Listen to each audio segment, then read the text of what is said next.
L'avenir de la civilisation par Jacques Bainville.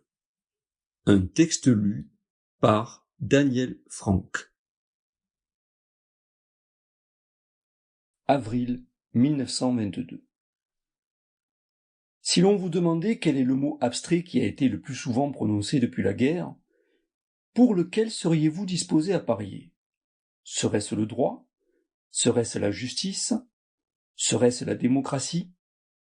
Ce serait sans doute un de ces trois mots-là, à moins que ce ne se fût celui de civilisation. Et tous ces mots, nous entendons très bien ce qu'ils veulent dire. Seulement, quand il s'agit d'en donner le sens exact, d'en apporter une définition précise, c'est alors que commence l'embarras. Qu'est-ce que la civilisation? Nous croyons tous le savoir. Mais ce que tout le monde peut constater, c'est que les meilleurs dictionnaires ne le savent pas.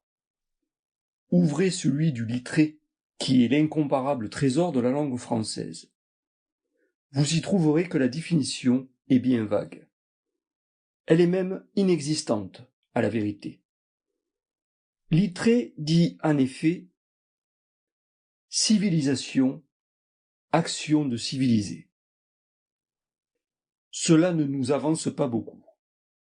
Et dit encore, ouvrez les guillemets, état de ce qui est civilisé, c'est-à-dire, 3 points de suspension, fermez les guillemets. Attention, Littré va expliquer.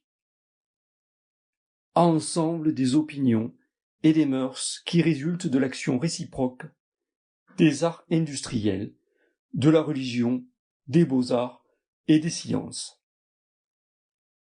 Très bien. Mais nous tombons là dans une définition particulière du mot. C'est en ce sens que l'on dit la civilisation grecque, romaine, égyptienne, chinoise, etc. On a pu écrire des livres sur les civilisations nègres, qui ne sont pas méprisables, et sur les civilisations préhistoriques.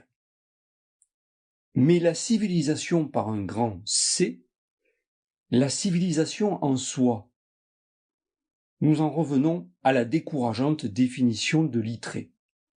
État de ce qui est civilisé.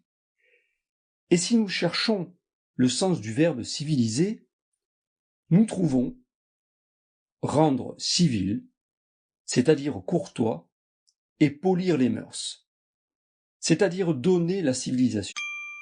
Sample complete. Ready to continue?